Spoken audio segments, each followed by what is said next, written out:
Memang berjenjang. Dari keyakinan musyrik itulah maka dihukumi oleh Allah kafir. Ayat ini memang satu-satunya ayat yang di dalamnya atau di depannya dimulai dengan laqad kafaro. 6.000 ayat lebih di dalam Al-Quran, hanya 3 ayat ini yang didahului dengan laqad kafaro, sungguh telah kafir. Sungguh telah kafir. 3 ayat ini berkenaan dengan Desember. 3 ayat ini berkenaan dengan Desember. Mengapa saya katakan berkenaan dengan Desember? Allah mengatakan kafir di ayat ini, penyebabnya adalah mereka menuhankan Al-Masih Isa putra Maria.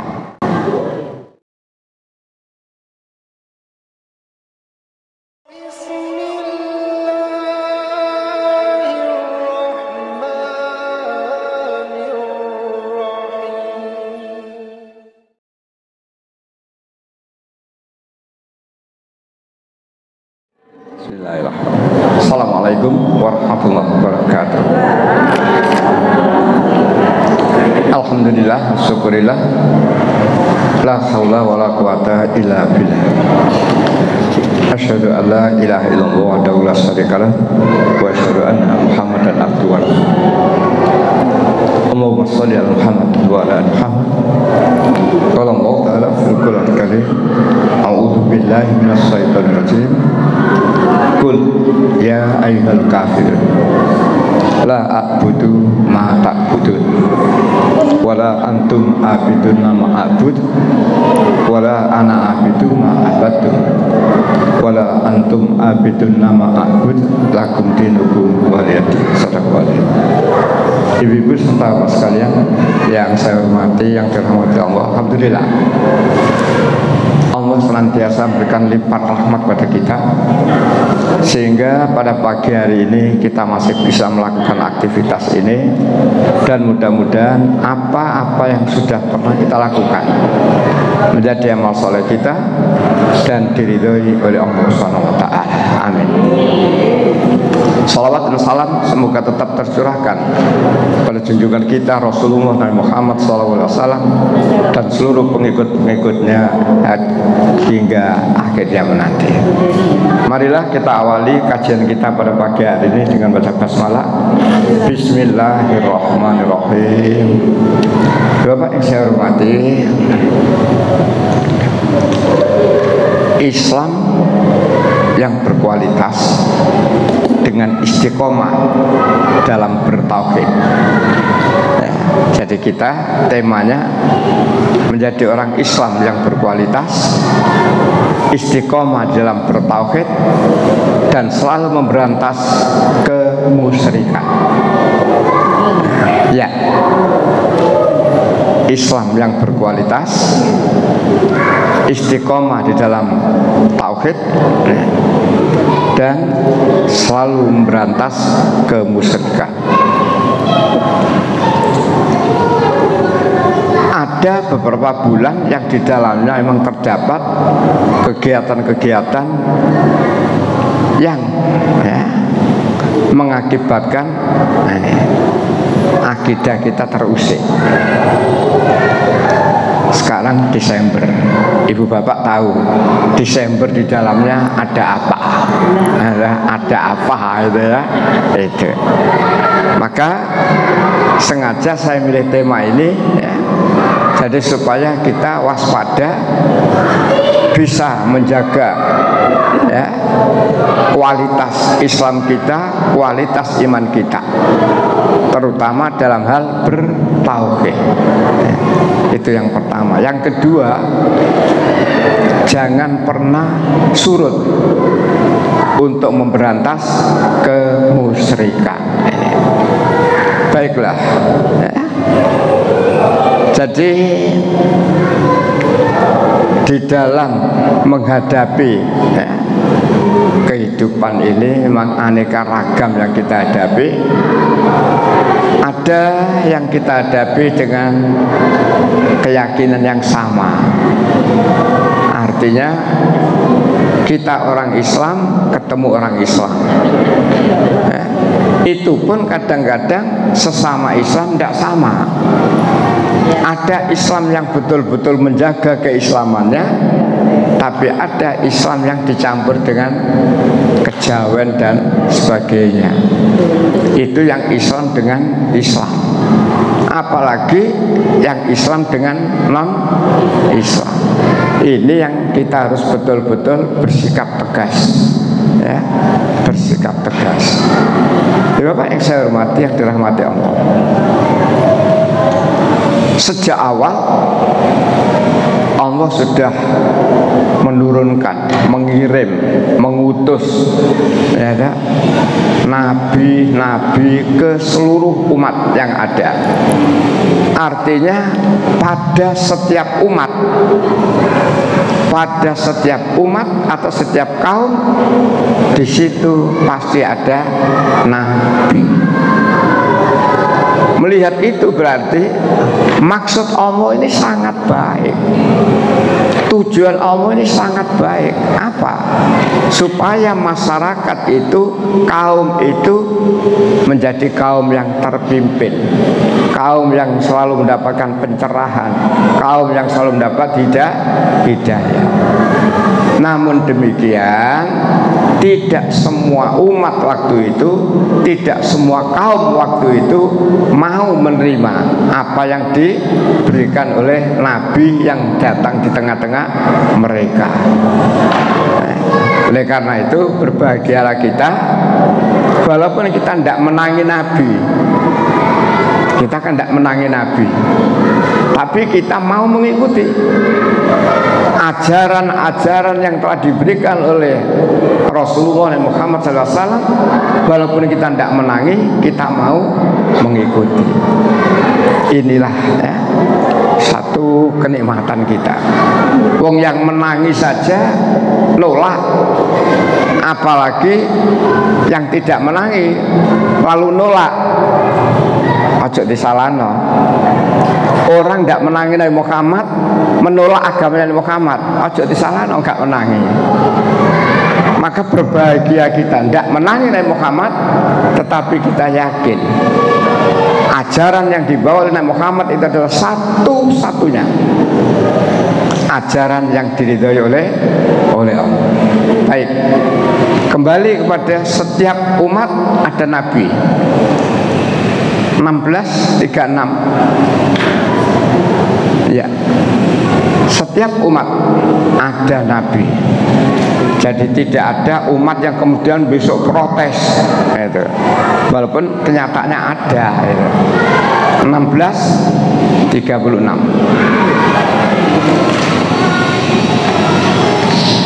Yeah. Surat 16 ayat 36. Dan sungguh kami telah mengutus seorang rasul dan setiap umat untuk menyerukan sembahlah Allah, jauhlah tauhid. Kemudian di antara mereka ada yang diberi petunjuk oleh Allah dan ada pula yang tetap dalam kesesatan. Maka berjalanlah kamu di bumi dan perhatikan bagaimana kesudahan orang-orang yang merusakan rasul. Itulah ayat yang Allah menerangkan pada setiap umat Allah kirimkan Nabi. Tetapi ajaran semua Nabi itu mengajarkan sembahlah Allah, jauhilah tauhid. Tidak ada seorang Nabi yang mengajarkan menyembah tauhid. Tidak ada. Semua mengajarkan sembahlah Allah, jangan kamu menyembah tauhid. Nah, baik. Namun di antara mereka tidak sama. Ada yang mendapat petunjuk, artinya diberi petunjuk lalu mau. Ada yang tidak mendapat petunjuk, artinya diberi petunjuk tapi menolak. Masih surat 16 ayat 113.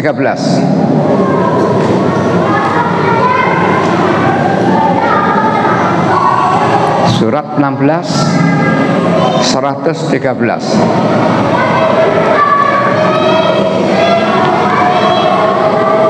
Bismillahirrahmanirrahim. Surat 16 An-Nahl ayat 113. Dan sungguh telah datang kepada mereka seorang rasul dari kalangan mereka sendiri, tetapi mereka mendustakannya. Karena itu mereka ditimpa azab dan mereka adalah orang yang zalim. Datang seorang rasul dari kalangan mereka, tetapi mereka menolak. Jadi memang itulah keadaan manusia mulai zaman dulu sampai zaman sekarang ini. Ada orang yang mau menerima kebenaran, tetapi ada juga yang menolak kebenaran. 10:47 Yunus 47.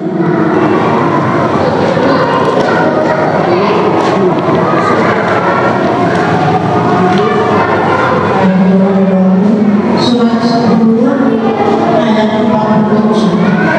Dan setiap umat mempunyai musuh, maka aku mempunyai rasul. Maka apabila rasul mendekat datang, diberlakukanlah hukum bagi mereka dengan adil dan sedikit tidak zalim. Itulah ayat-ayat yang menerangkan bahwa setiap umat ada rasul, ada nabi ya. Tinggal bagaimana masyarakat menyikapi. Mau menerima, mengikuti berarti bahagia. Menolak celaka. Nah, para jamaah yang berbahagia, ibu bapak yang saya hormati, dalam bulan yang saya katakan tadi, ada kalanya menjadikan seseorang itu musyrik. Musyrik, mempersekutukan Allah. Tapi ada yang lebih lagi dalam bulan itu mengakibatkan orang itu kafir, tidak musyrik. Ya memang berjenjang. Dari keyakinan musyrik itulah maka dihukumi oleh Allah kafir. Ayat ini memang satu-satunya ayat yang di dalamnya atau di depannya dimulai dengan laqad kafaro. 6.000 ayat lebih di dalam Al-Quran, hanya 3 ayat ini yang didahului dengan laqad kafaro, sungguh telah kafir. Sungguh telah kafir. 3 ayat ini berkenaan dengan Desember.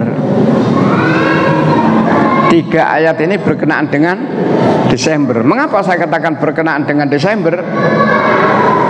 Allah mengatakan kafir di ayat ini, penyebabnya adalah mereka menuhankan Al-Masih Isa putra Maryam.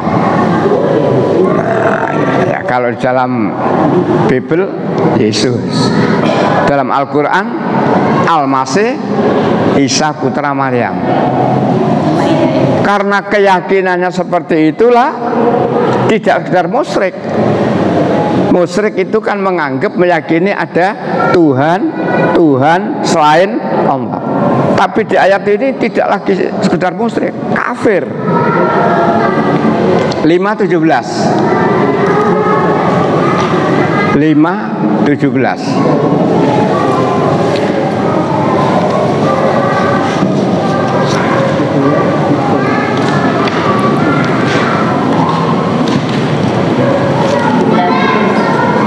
Ye, 5:17.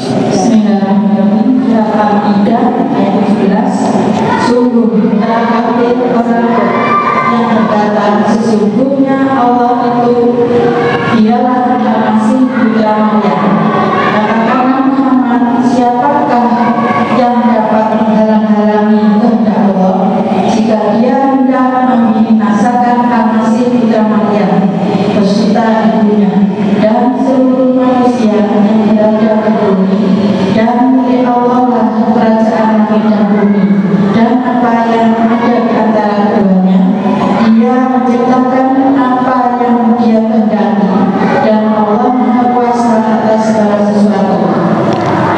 Jadi penyebabnya mengapa dia dikatakan kafir oleh Allah adalah karena mereka menuhankan Al-Masih Isa putra Maryam. Ini penyebabnya. Ya, ini penyebabnya. Lah, Desember ini tidak sedikit orang-orang yang masuk kelompok lakot kafaro. Sungguh telah kafir karena mereka menuhankan Al-Masih Isa putra Maryam. Ayat yang sama, surat 5 ayat 72. Hanya 3 ayat yang dimulai dengan lakot kafaro ini. 5:72.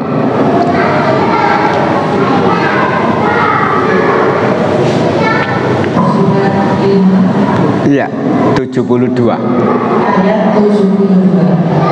Sungguh telah kafir orang-orang yang berkata sesungguhnya Allah itu adalah Al-Masih putra Maryam. Padahal Al-Masih sendiri berkata, wahai Bani Israil, sembahlah Allah Tuhanku dan Tuhanmu. Sesungguhnya barang siapa mempersekutukan sesuatu dengan Allah, maka sungguh Allah mengharamkan surga baginya dan tempatnya di dalam neraka, dan tidak ada seorang pun bagi orang-orang yang zalim. Kalimat awal sama. Kalimat awal sama. Sungguh telah kafir. Yaitu orang-orang yang meyakini, yang menganggap, yang mengatakan bahwa Allah itu ialah Al-Masih Isa putra Maryam. Penyebabnya itu. Lalu di ayat ini Allah menerangkan padahal Al-Masih sendiri berkata, hai Bani Israel, sembahlah Allah Tuhanku dan Tuhanmu. Artinya aku bukan Tuhan. Siapa Tuhanku, siapa Tuhanmu? Allah. Sembahlah Allah Tuhanku dan Tuhanmu. Barang siapa yang masih menuhankan Al-Masih Isa putra Maryam, maka tidak akan dibukakan pintu langit. Artinya amalannya, kebaikannya tidak akan diterima oleh Allah, dan tempat mereka tidak lain adalah neraka. Ancamannya tegas. Jadi di surat 5 ayat 72 ini komplit. Penyebab kafir, lalu ancaman bagi orang yang kafir. Namun demikian, karena godaan setan, orang tidak takut. Walaupun dia sebenarnya tersesat, berkeyakinan kafir, tapi karena godaan setan yang begitu kuat, dia tetap menyatakan keyakinannya benar. Disitulah pinternya, kuatnya tukang-tukang penyesat itu. Baik, terakhir 73. Dimulai sama lakot kafaro.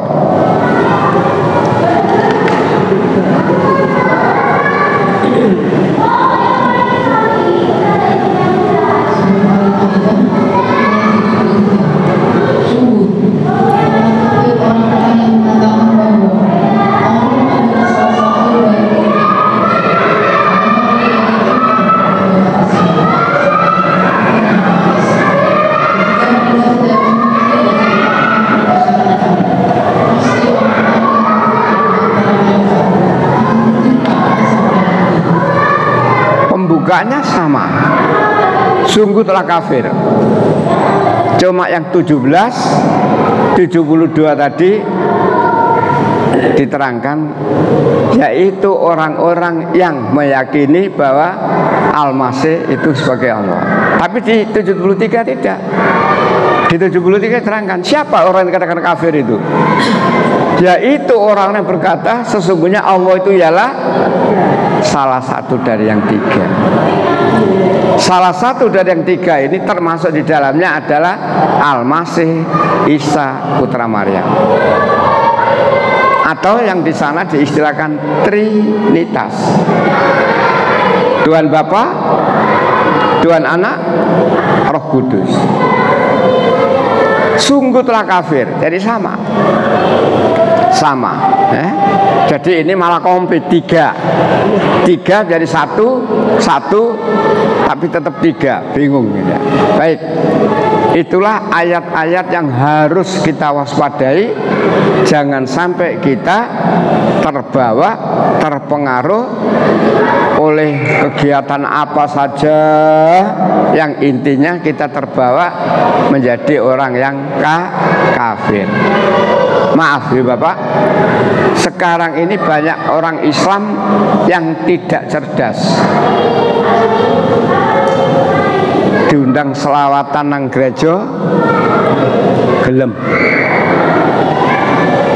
Padahal pendetanya di dalam pidatonya begitu justru menghina kita. Dan kejadian ini banyak. Oleh karena itu, mari kita hati-hati. Dari ayat-ayat itu tadi, Allah mengingatkan pada kita, kamu harus istiqomah di dalam ketauhidan. Apapun yang ada dalam kehidupan ini, tapi kamu harus istiqomah di dalam ketauhidan. Satu-satunya agama yang mengajarkan tauhid, istiqomah dalam ketauhidan hanyalah agama Islam. Dan manakala kita istiqomah dalam ketauhidan, Allah memberikan jaminan. Apa jaminannya? Sudah sering ayat ini ya, 41:30. Innalladzina qalu rabbunallah. 41:30. Bagi orang-orang yang istiqomah di dalam ketauhidan. Dijanjeni oleh Allah seperti itu. Kalau kemudian ketauhidan sing breset, ya bejane awak. 41:30 ya.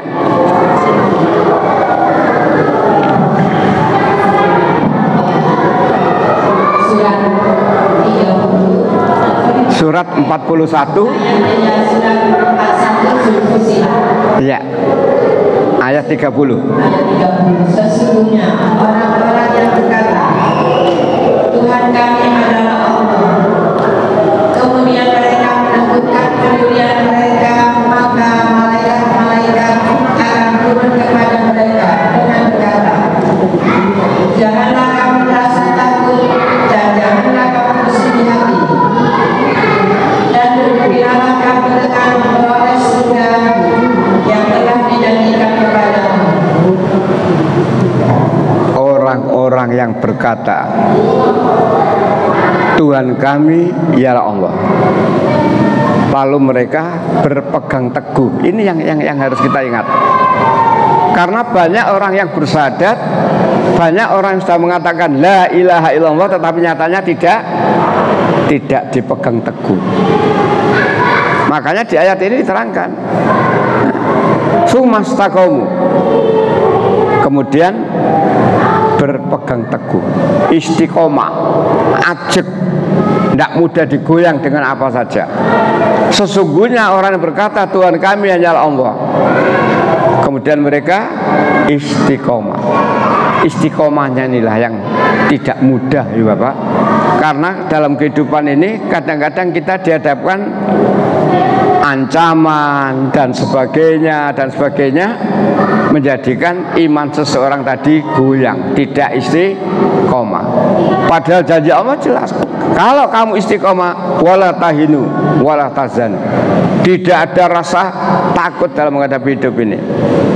Mati dalam keadaan istiqomah bertauhid, jaminan seperti itu. Malaikat turun memberi kabar gembira kepadamu, surga. Gandengannya ayat ini surat 46 ayat 13. Ini gandengannya 46 13.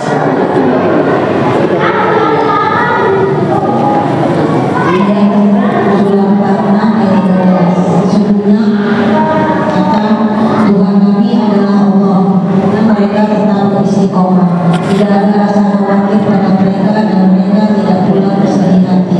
Lanjut 14. Mereka itulah para penghuni surga, kekal di dalamnya sebagai balasan atas apa yang telah mereka kerjakan. Itulah janji Allah, jaminan dari Allah bagi orang-orang yang berkata la ilaha illallah dan mereka istiqomah. Jaminan dari Allah, tidak sekedar janji, jaminan dari Allah.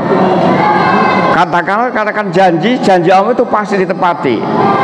Maka jangan kita ragu dengan janji yang telah diberikan oleh Allah. Atau lebih meningkat saya katakan jaminan dari Allah, ya, surga bagi orang yang berkata la ilaha illallah kemudian istiqomah. Baik. Di samping bulan seperti ini, Desember, yang mengarah ke sana, tapi juga ada bulan-bulan yang lain, ya, yang kemudian manusia bisa terbawa kepada kemusyrikan. Kalau di bulan Jawa itu kan ada Suro. Umumnya di bulan Suro itu kemusyrikan muncul.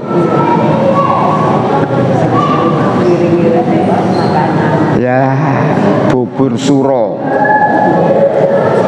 Terus di keraton ada kegiatan kirap dan sebagainya. Pendek kata banyak sekali, ya.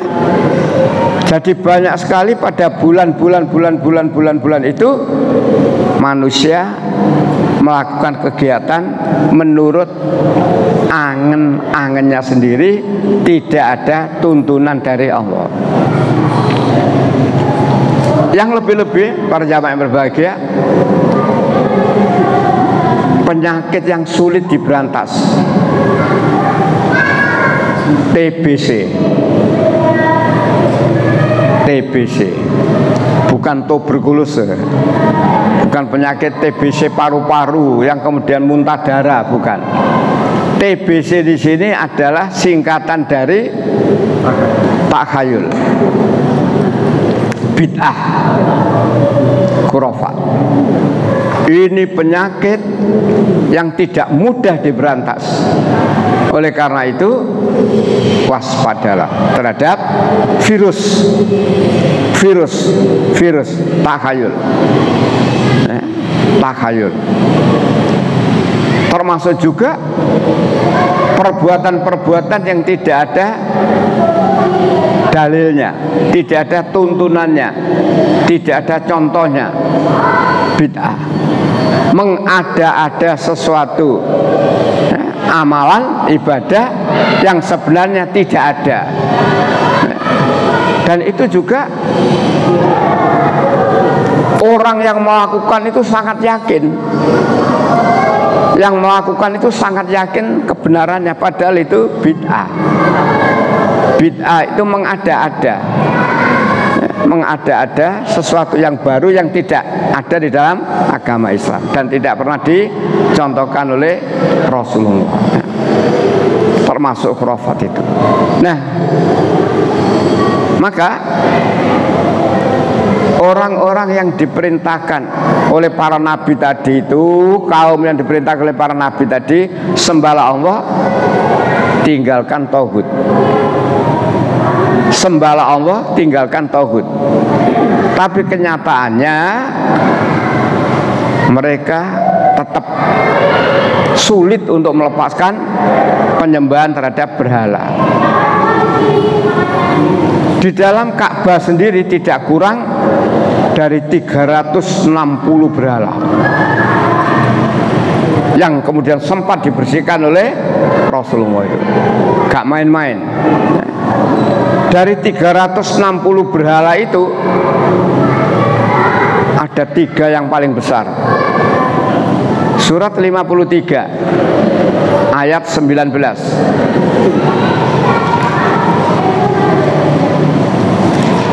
surat 53 ayat 19.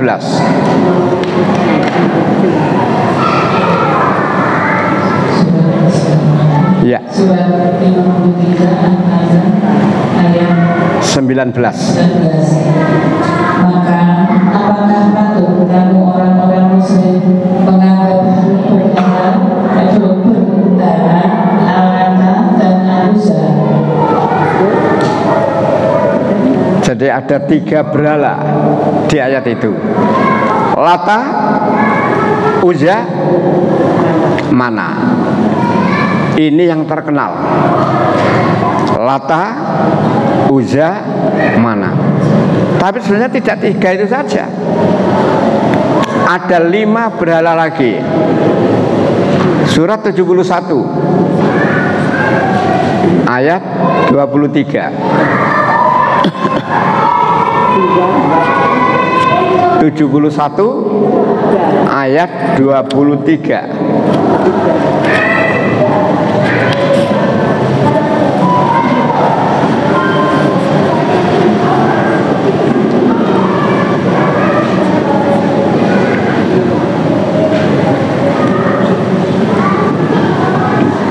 Ye, ketemu? 71 23. Ada 5 berhala itu. Wat, Suwa, Yahud, Ya'uk, dan Nasar.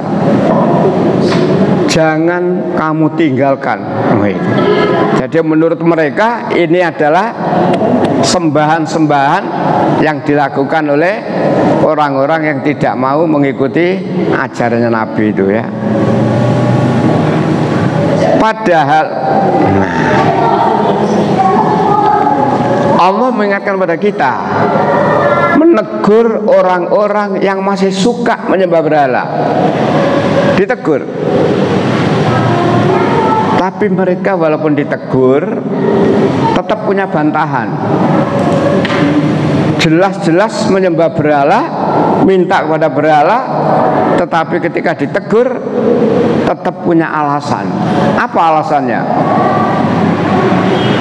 Surat 39 ayat 3. Inilah alasan orang-orang yang menyembah berhala. Tidak mau mengakui bahwa dia itu menyembah berhala. Az-Zumar ayat 3.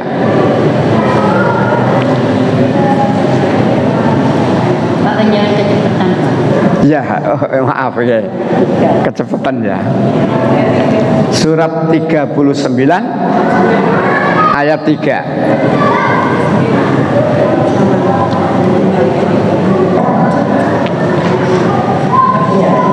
Ye, silakan. Hanya milik agama.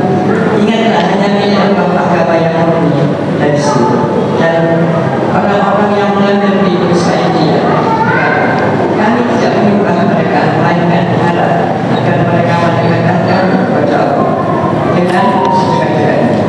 Sungguh Allah akan memberi putusan di antara mereka tentang apa yang mereka persisihkan. Sungguh Allah tidak memberi petunjuk kepada dusta dan orang yang salah berkata. Kami tidak menyembah mereka. Kami tidak menyembah mereka, tidak menyembah berhala. Nah, terus nyapa? Supaya dia berhala itu mendekatkan saya kepada Allah. Jadi butuh maklar, butuh pembantu yang bisa mendekatkan kepada Allah. Jangan-jangan saudara-saudara kita umat Islam yang datang ke makam para wali itu juga sama tujuannya, ngalap berkah. Loh, apakah ziarah ke itu tidak boleh? Boleh. Boleh. Ziarah itu berkunjung. Boleh. Ziarah itu berkunjung. Tapi kemudian niatnya apa? Seolah-olah atau diyakini dengan datang ke makam para wali itu, dia lalu mendapatkan barokah. Disinilah kesesatan. Dan itu sampai sekarang terjadi.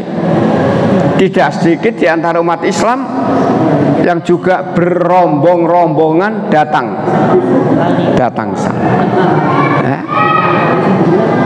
Nah, ibu bapak yang saya hormati, jadi orang yang menyembah berhala, menyembah kepada selain Allah, ditegur oleh Allah, tapi alasannya saya tidak menyembah dia,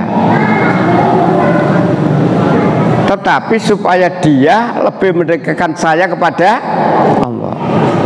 Padahal Islam tidak pernah menyuruh begitu. Kalau kamu ingin dekat kepada Allah, ya sungguh-sungguh, tidak usah ada perantara atau maklar. Surat 10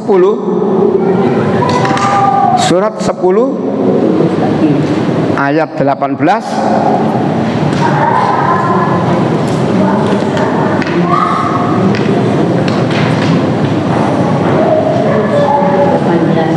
Ya, ayat 18.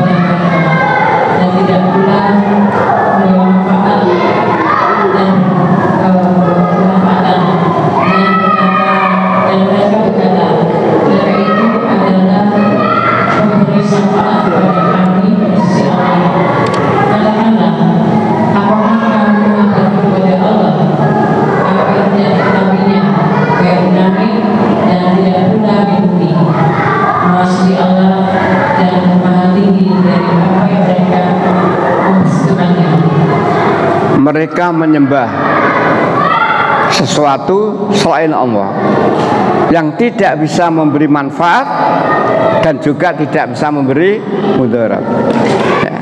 Tapi ya manusia.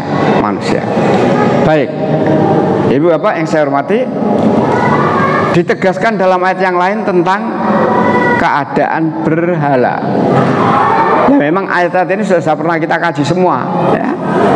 Surat 7 191. Inilah keadaan berhala yang diterangkan dalam Al-Qur'anul Karim. 7 191.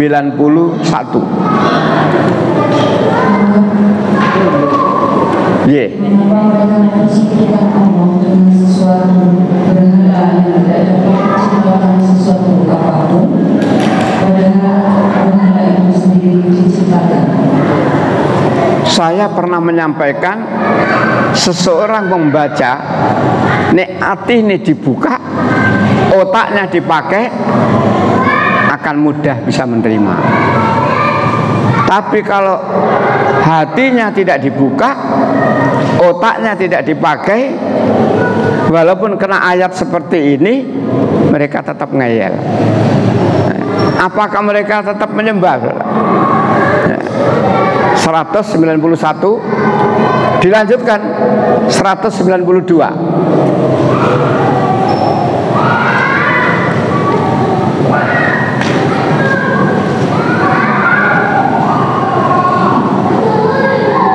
Ini berkelanjutan ayatnya ini, ya. Jadi Allah menerangkan tentang berhala untuk menyadarkan manusia. Ye, silakan. 792. Dan berhala itu tidak dapat memberikan pertolongan kepada penyembahnya, dan kepada dirinya sendiri pun mereka tidak dapat memberi pertolongan. Kurang jelas apa? Kurang jelas apa Allah memberitahu? Berhala-berhala yang mereka sembah itu tidak dapat menolong dirinya sendiri, apalagi menolong orang lain. Kurang apa ayat ini? Penyebabnya tadi, hatinya tertutup, otaknya tidak dipakai. Walaupun diberitahu berhala-berhala itu tidak dapat menyelamatkan dirinya sendiri, apalagi menyelamatkan orang lain, tidak dapat. Tapi tetap saja mereka tidak mau berhenti dari menyembah berhala. Lanjut 193.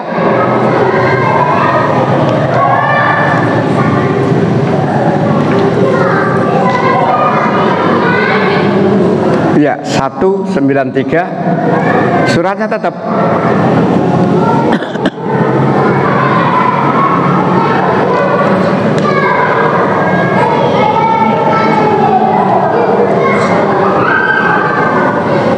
sampun ketemu, monggo. 7193.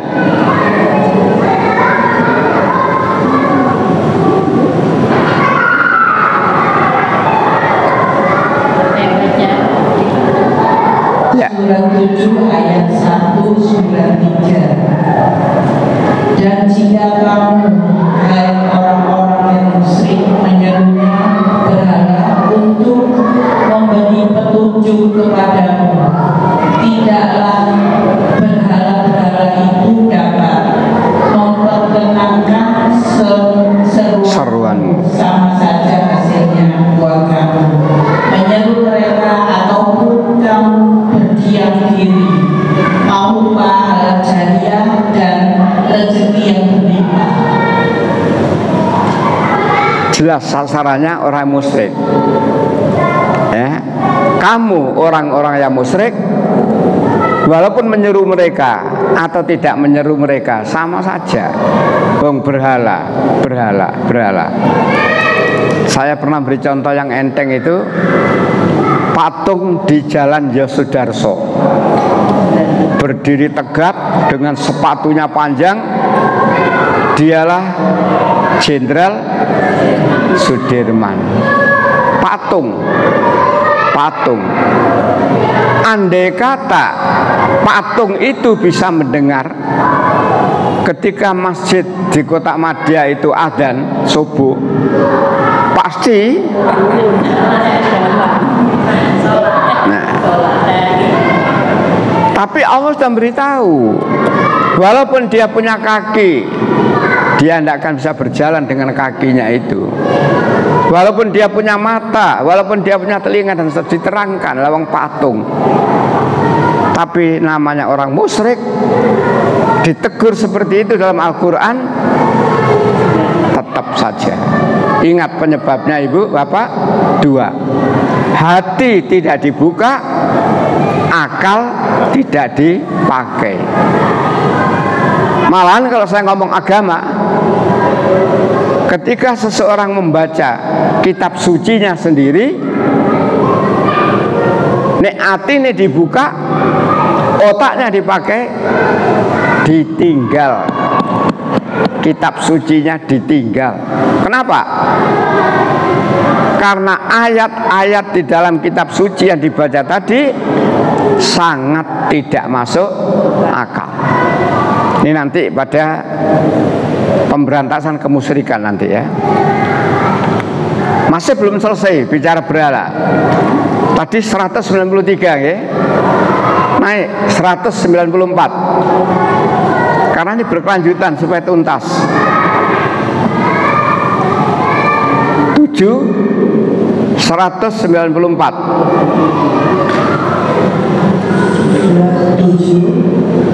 Iya. Ayat 194. Iya. Sesungguhnya mereka berhala-berhala yang kamu seru selain Allah adalah makhluk yang lemah yang serupa juga dengan kamu,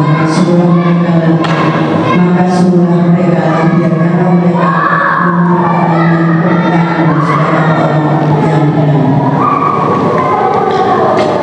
Kita lanjutkan saja supaya tidak terlalu banyak ayat itu ya.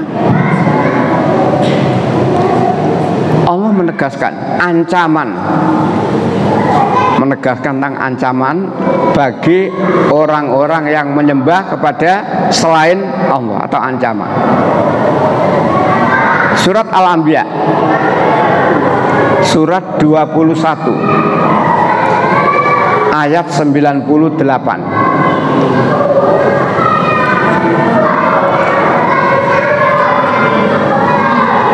Surat 21 ayat 98.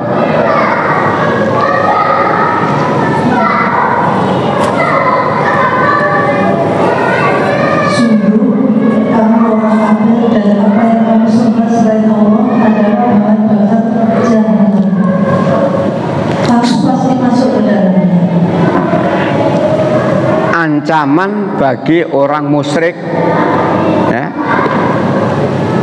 orang-orang yang menyembah kepada selain Allah, termasuk yang disembah. Termasuk yang disembah. Apa kata Allah? Akan dijadikan bahan bakar neraka. Supaya tidak salah persepsi, Bapak. Yang menyembah dan yang disembah. Yang perlu saya ingatkan, Yesus ini disembah mboten, tapi tidak terkena ayat ini. Ini supaya tidak salah paham. Yang menyembah dan yang disembah, dua-duanya nanti menjadi bahan bakar neraka, api neraka, ya. Tapi saya ingatkan, Yesus tidak terkena ayat ini, walaupun Yesus itu disembah. Lalu yang masuk neraka apanya? Patung-patungnya, bukan orangnya. Al-Masih Isa putra Maryam atau Yesus tidak terkena ancaman ini. Jadi supaya tegas, yang dijadikan bahan bakar api neraka apanya? Patung-patungnya yang disembah itu. Nah, supaya kita tahu, ya. So, kalau tidak gitu nanti dikira saya mengatakan Yesus neraka. Tidak. Yesus disembah itu setelah Yesus tidak ada. Setelah Yesus tidak ada. Yesus dikatakan anak Allah, Yesus dikatakan sebagai Tuhan, itu Yesus sudah tidak ada. Buktinya mana? Suatu ketika nanti Nabi Isa akan ditanya oleh Allah, ya, tentang masyarakat, tentang kaum yang menganggap dia sebagai anak Allah, yang menganggap dia sebagai Tuhan. Maka Nabi Isa ditanya oleh Allah. 5:116.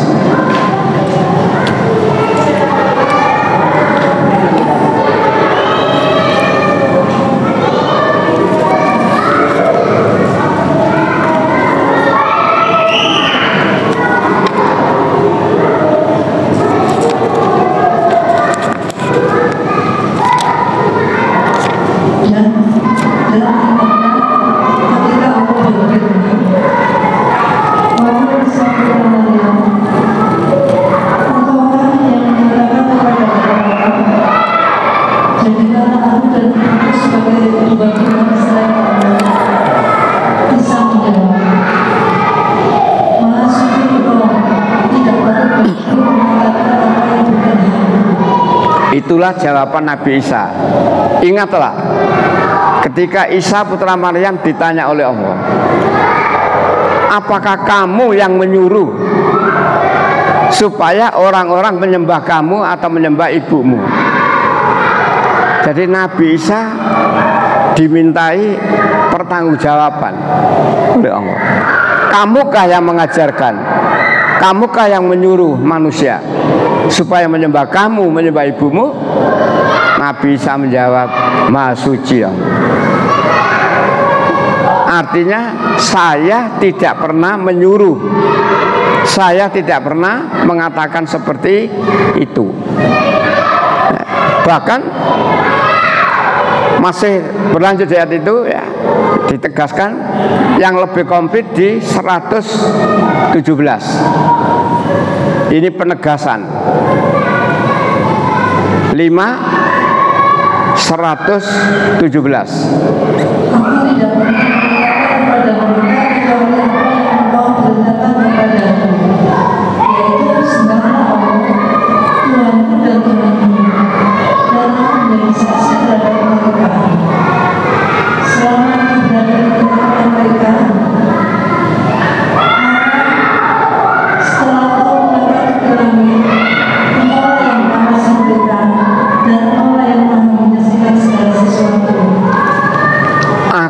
tidak pernah mengatakan seperti itu, kecuali yang Engkau perintahkan kepadaku. Apa? Sembahlah Allah, Tuhanku dan Tuhanmu. Dan aku menjadi saksi terhadap mereka selama aku berada di tengah-tengah mereka. Artinya selama Yesus masih hidup, selama Nabi Isa masih hidup, Yesus atau Nabi Isa menjadi saksi dari apa yang dilakukan oleh umatnya. Menjadi saksi. Saksi itu kalau ditanya di pengadilan syaratnya dua: mengetahui dan mendengar sendiri. Tidak boleh katanya. Yesus juga begitu, Nabi Isa juga begitu. Aku menjadi saksi terhadap apa yang dilakukan oleh mereka selama aku berada di tengah-tengah mereka. Tetapi di saat Engkau sudah mengangkat aku, di saat Engkau sudah mewafatkan aku, berarti kan sudah tidak di tengah-tengah mereka. Siapa yang jadi saksi? Tidak lagi Nabi Isa, tidak lagi Yesus, karena Nabi Isa sudah tidak ada. Allah yang menyaksikan langsung. Disitulah timbulnya penyembahan terhadap Nabi Isa, terhadap Yesus. Jadi terjadinya keyakinan yang mengatakan Yesus anak Allah, Yesus adalah Tuhan, itu setelahnya Yesus tidak di tengah-tengah mereka. Ini yang kita perlu tahu. Malahan dalam ayat ibu Bapak, ketika Nabi Isa merasa melihat gelagat di antara kaumnya ada yang sudah mulai menyimpang. Jadi Nabi Isa melihat gelagat, kok ada di antara murid-muridnya, kaumnya yang sudah mulai menyimpang. Coba lihat surat 61 ayat 14.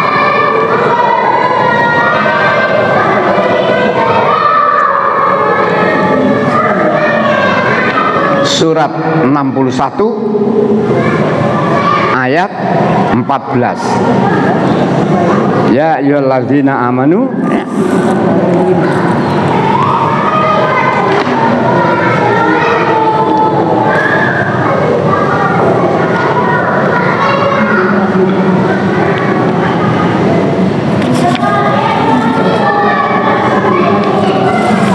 Sudah ketemu? 61 14.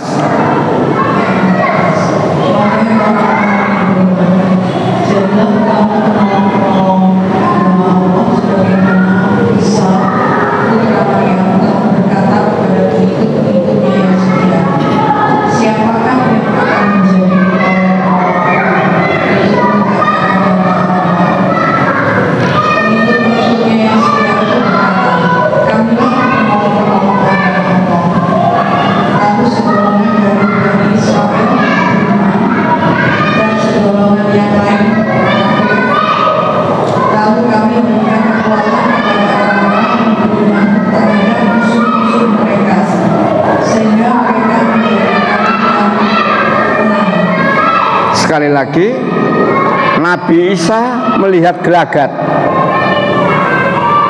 dari kaumnya, sudah ada yang mulai menyimpang. Maka Nabi Isa mengambil ketegasan. Kaumnya ditanya, siapa di antara kalian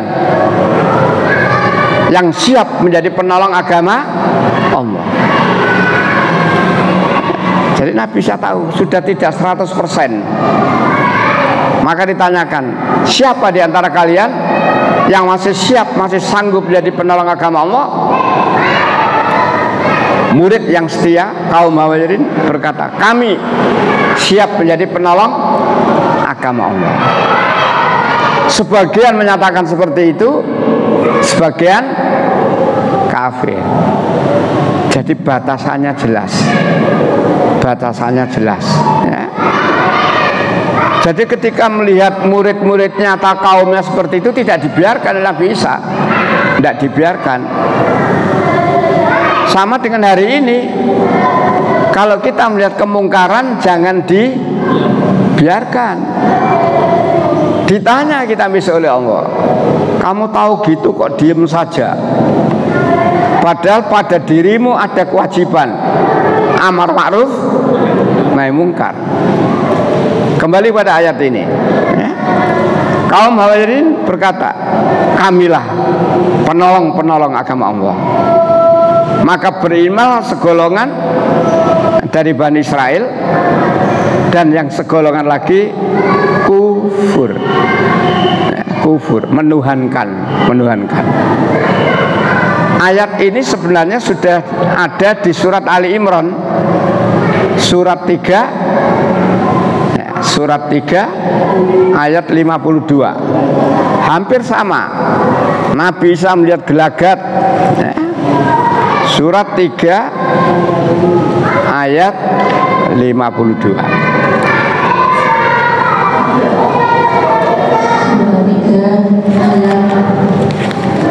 52. Iya. Ketika Isa merasakan keingkaran mereka, Bani Israel, dia berkata, siapakah yang akan menjadi penolongku untuk menegakkan agama Allah? Para Hawariyun, sahabat setianya menjawab, kamilah penolong agama Allah. Kami beriman kepada Allah dan saksikanlah bahwa kami adalah orang-orang muslim. Sama seperti tadi ya. Melihat gelagat, langsung Nabi bisa kata, siapa di antara kalian yang sanggup jadi penolong agama Allah? Maka murid-murid yang setia berkata, kami siap menjadi penolong agama Allah. Mari yang seperti ini kita tiru. Kapan saja, di mana saja, kita harus siap menjadi penolong agama Allah. Jangan sampai terbawa kepada ya, bujuan-bujuan yang mengakibatkan kita ini goyang. Jangan. Baik. Kemusyrikan. Nah, orang Nasrani maaf, padahal dalam Injilnya juga disebutkan ada nabi-nabi palsu. Jadi dalam Injil juga diterangkan ada nabi palsu.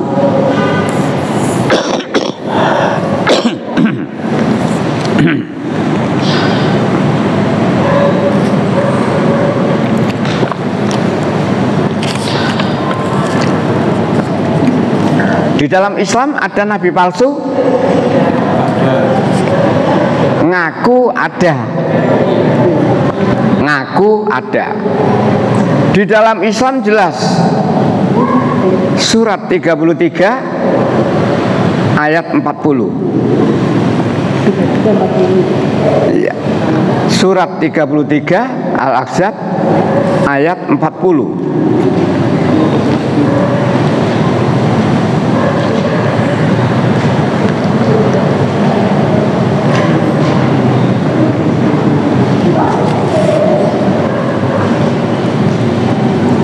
Monggo 33 40. Surat Al-Ahzab ayat 40. Muhammad itu bukanlah bapak dari seorang antara kamu, tapi dia adalah utusan Allah dan penutup para nabi, dan Allah Maha mengetahui segala sesuatu.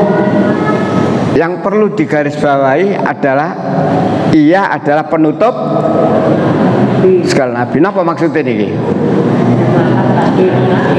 Nabi yang terakhir. Setelah Muhammad tidak ada nabi lagi.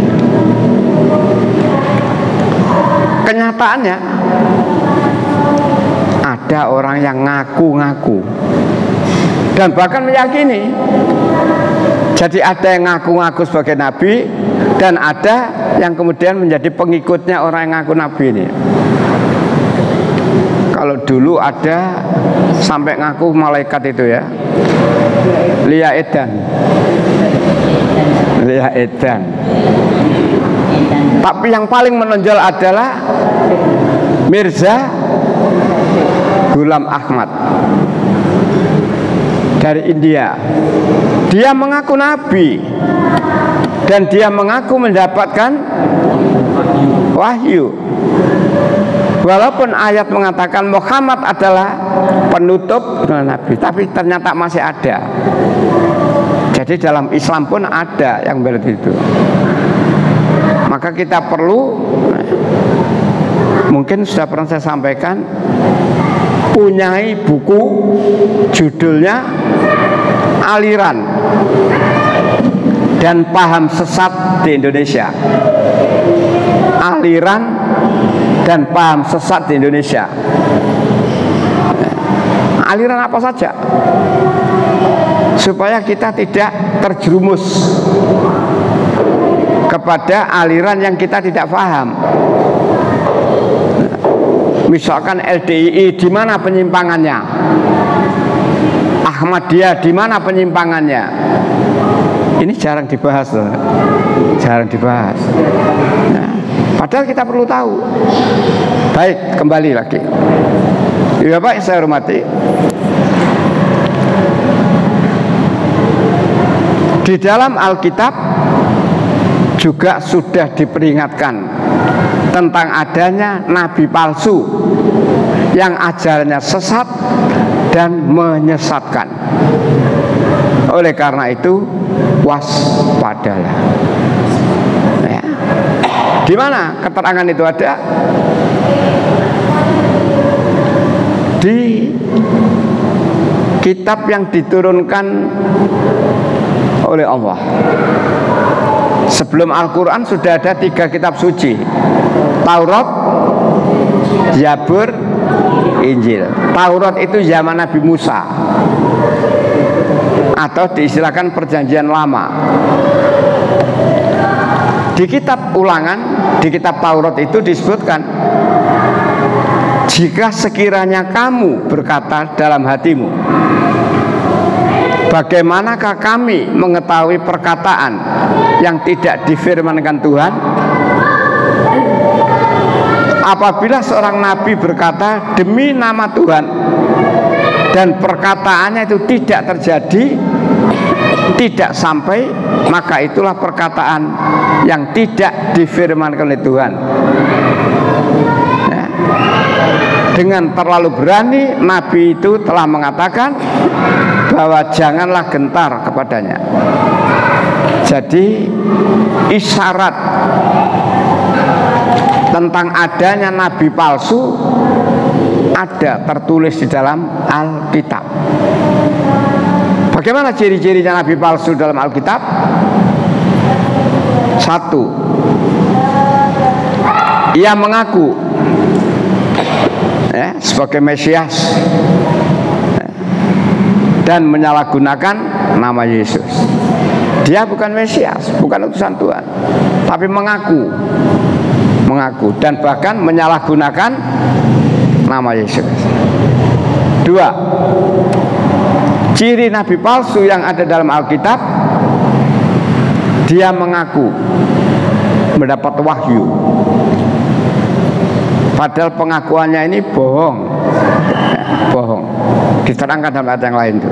Yang ketiga, ciri nabi palsu dalam Alkitab adalah mereka merubah ajaran Yesus. Yang keempat, berusaha menyesatkan orang-orang pilihan, pengikut-pengikut Yesus yang setia, yang masih tauhid, disesatkan oleh sang nabi palsu tadi. Terakhir, yang kelima, kedatangannya menimbulkan kekacauan dalam masyarakat Kristen. Ibu Bapak yang saya hormati, dirahmati Allah, itu di perjanjian lama, Taurat.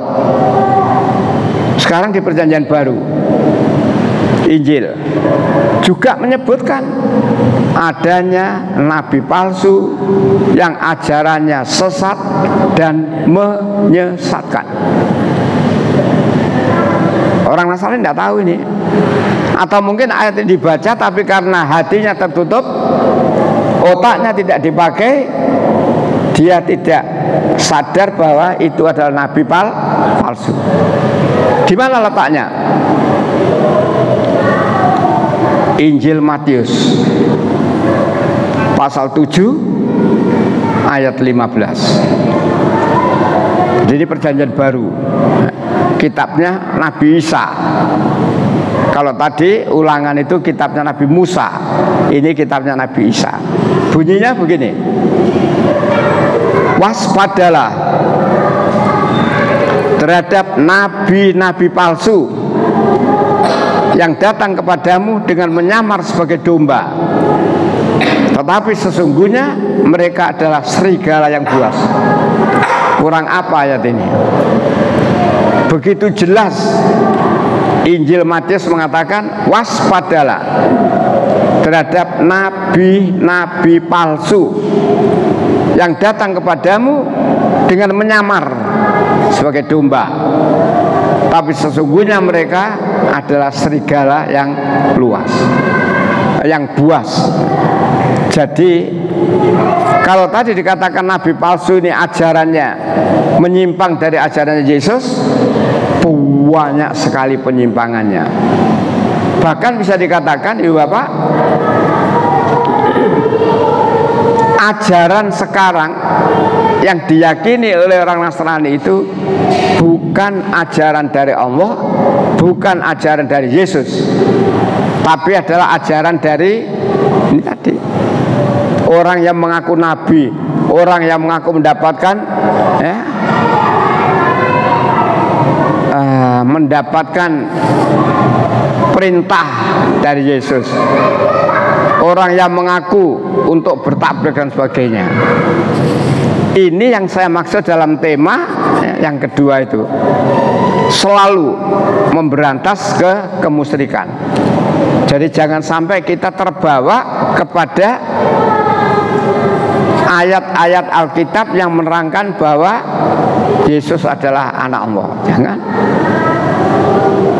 Kalau untuk mengkanter, kalau penjenengan tidak menguasai dari Alkitab, memang bukan pegangannya, ya kita kanter dengan Al-Quran. Misalkan dengan surat Al-Ikhlas cukup, sudah. Surat Al-Ikhlas cukup mengkanter bagi orang-orang yang berkata, orang-orang yang berkeyakinan bahwa Yesus adalah putra Allah. Walaupun dulu sudah pernah saya terangkan, memang dalam Alkitab banyak ayat Yesus adalah anak Allah, banyak. Tetapi kata anak di situ adalah arti kiasan. Yesus adalah anak Allah, itu kiasan, bukan anak dalam arti sebenarnya. Karena di ayat yang lain diterangkan, berbahagialah orang yang bawa damai, karena mereka disebut anak-anak Allah. Jadi anak Allah itu kiasan. Tapi begitu yakin orang Nasrani bahwa Yesus adalah anak Allah. Al-Ikhlas itu saja kita pakai satu bantahan kepada mereka. Katakan Allah itu Ahad, satu-satunya. Kepada Allah semuanya bergantung, ada tidaknya dan sebagainya bergantung pada Allah. Lam yalid, tidak beranak. Walam yulad, dan tidak diperanakan. Itu saja cukup mengkanter mereka, bahkan menjelaskan kepada mereka kalau dengan kalimat titik. Tapi coba diuraikan dengan akal. Allah itu beranak. Nah, coba dengan akal. Bingung kalau dengan akal. Besok anaknya gede, nyambut gawe mapan, Gusti Allah mantu. Nah, itu kalau Allah punya anak. Walam yulad. Kalau Allah itu dilahirkan, berarti ada silsilahnya Allah. Itu saja. Ditambah kalimat yang terakhir, walam yakul lahu kufuwan. Tidak ada sesuatu yang menyerupai. Tetapi di dalam Alkitab, ibu bapak, yang saya katakan, kita ini harus punya semangat memberantas kemusyrikan. Soal mereka tetap yakin seperti itu, silakan. Itu keyakinan mereka, silakan. Tapi kita umat Islam satu tadi, istiqomah di dalam ketauhidan, dan yang kedua, jangan berdiam diri ketika melihat kemusyrikan. Dua ini gandeng. Nah, sekarang ini banyak orang ketakutan. Berkata benar takut. Istilah saya ngambil bahasa daerah. Zaman edan. Sehingga edan. Jangan titik loh ya. Si anak terus iki. Memang kalau sampai di situ semuanya edan. Zaman edan, sing ora edan ora keduman. Kalau sampai di situ edan semua. Kalimat berikutnya, ya, beja-bejane wong kang sing eling lan waspada. Pegang teguh ini. Beja-bejane wong kang sing eling lan waspada. Artinya bejo, selamat wong sing eling. Eling marang sapa? Marang Allah. Eling, ingat terhadap Allah, zikrullah. Ingat terhadap ajaran Allah. Ingat kepada Allah. Beja-bejane wong sing eling. Lan waspada terhadap penyimpangan daripada ajaran-ajaran diberikan oleh Allah. Ini yang tidak diteruskan orang bilang. Ya Bapak yang saya hormati, maka sekali lagi jangan ikut-ikutan, karena ya saya menyesuaikan bulannya ini ya.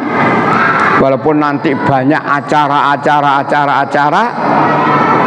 tetapi ingat tadi, dengan tambahan adanya nabi palsu yang ajarannya sudah menyimpang jauh daripada ajaran Allah, ajarannya sudah menyimpang jauh daripada ajaran yang dibawa oleh Yesus, maka kita harus waspada dan bahkan ayo meluruskan ajaran-ajaran sesat itu. Jangan berdiam diri. Memang karena zaman edan tadi, orang yang berkata benar malah dikatakan salah, yang salah malah dikatakan benar dan didukung. Inilah keadaan. Tetapi semuanya itu ada batas. Kita tidak usah ketakutan. Kita tetap punya prinsip, yang benar pasti menang. Walaupun sekarang yang terjadi, kebenaran banyak yang kemudian dikriminalisasi. Kita tidak usah khawatir. Ja'al haq oh yakul batil, innal batila kana zahuqa. Katakan yang hak pasti menang, yang batil pasti hancur. Sesungguhnya tiap-tiap kebatilan pasti hancur. Ini ayat motivasi supaya kita tidak punya rasa takut, supaya kita tidak hanya berdiam diri ketika melihat kemungkaran, Tetapi lebih dulu toton ketauhidan kita toton. Innalladzina qalu rabbunallah. Sesungguhnya orang yang berkata Tuhan kami hanyalah Allah. Sumastaqamu. Ini yang ditoto dulu. Kalau imannya sendiri, ketauhidannya sendiri masih mubat mabit, bagaimana akan memberantas kemusyrikan?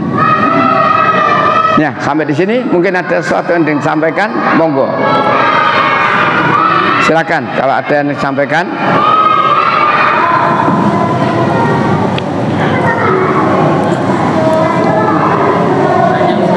Yeah. Untuk yang tadi yang disebut yang masuk neraka, kalau Nabi Isa kan tidak usah, karena dia itu meninggal dia pernyataannya memang sembahlah Allah, ikuti aku dan sembahlah aku, sembahlah Allah dan Tuhanmu dan Tuhanmu. Ya, terus. Nah, berarti kan dia sudah berdosa. Kecuali Fir'aun. Kalau Fir'aun itu kan. Oh, iya. Baik. Ada orang yang dipertuhankan, bahkan tidak dipertuhankan, ngaku sendiri sebagai Tuhan. Inilah orang yang paling sombong di dunia. Kalau Nabi Isa atau Yesus itu dipertuhankan dan dia sendiri melarang. Tapi kalau Fir'aun, mulai dari pertanyaan, siapa Tuhan yang paling tinggi itu? Lalu ancaman, siapa di antara kamu yang berkata ada Tuhan selain aku? Pasti akan aku penjara. Dan yang terakhir Fir'aun berkata, akulah Tuhan yang paling tinggi. Jadi beda. Nek Yesus itu, Nabi Isa itu dipertuhankan, dan yang bersangkutan tidak tahu, malah melarang. Tapi kalau Fir'aun mengaku dirinya, mengancam. Bahkan Fir'aun berkata kepada para pembesar-pembesarnya itu, biarkanlah aku akan membunuh Musa. Jadi kejahatannya Fir'aun luar biasa. Akibatnya ya seperti itulah. Jadi orang jahat itu ada sebabnya dan ada akibat yang tidak usah jauh-jauh Bapak tentang sebab dan akibat. Ini baru saja selesai. Sebab dan akibat. Menanya Pak. Dalam? Tanya, monggo. Ya. Saya mau nanya, kalau di dalam Injil kan ada perjanjian baru, perjanjian lama itu karena peristiwa apa? Perjanjian lama sama perjanjian baru itu bahwa di dalam Islam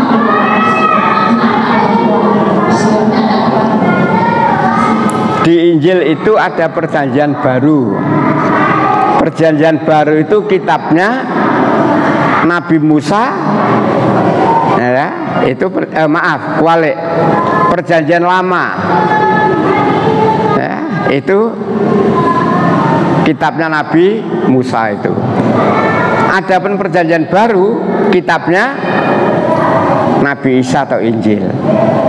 Tetapi Ibu Bapak, baik di dalam perjanjian lama maupun dalam perjanjian baru sudah banyak mengalami perubahan. manusia semua berarti ya? Ya, masih ada sisa firman Allah, masih ada. Jadi di perjanjian lama ada ayat-ayat sisa firman Allah. Di perjanjian baru sama, ada sisa firman Allah. Lalu bagaimana sikap kita? Sikap kita terhadap Alkitab, baik itu perjanjian baru maupun perjanjian lama. Kalau isi kitab itu sesuai dengan Al-Quran, akui itu kebenaran, yakini itu kebenaran. Syaratnya apa tadi? Kalau isinya sesuai dengan Al-Quran. Contohnya tadi, Yesus berkata, "Hai Bani Israel, sembahlah Allah, Tuhanku dan Tuhanmu." Itu firman Allah. Itu ucapan Yesus yang dituntun oleh Allah. Sama dengan Quran. Adapun ucapannya Paulus mengajarkan Yesus adalah anak Allah, Yesus adalah Tuhan. Beda, disinilah bedanya. Sehingga kesimpulannya bagaimana sikap kita terhadap Alkitab? Korektif. Jadi kita tidak boleh menerima begitu saja, harus korektif. Mana yang cocok dengan Quran? Bukan. Contoh, makanan halal haram. Menurut Alkitab diterangkan, babi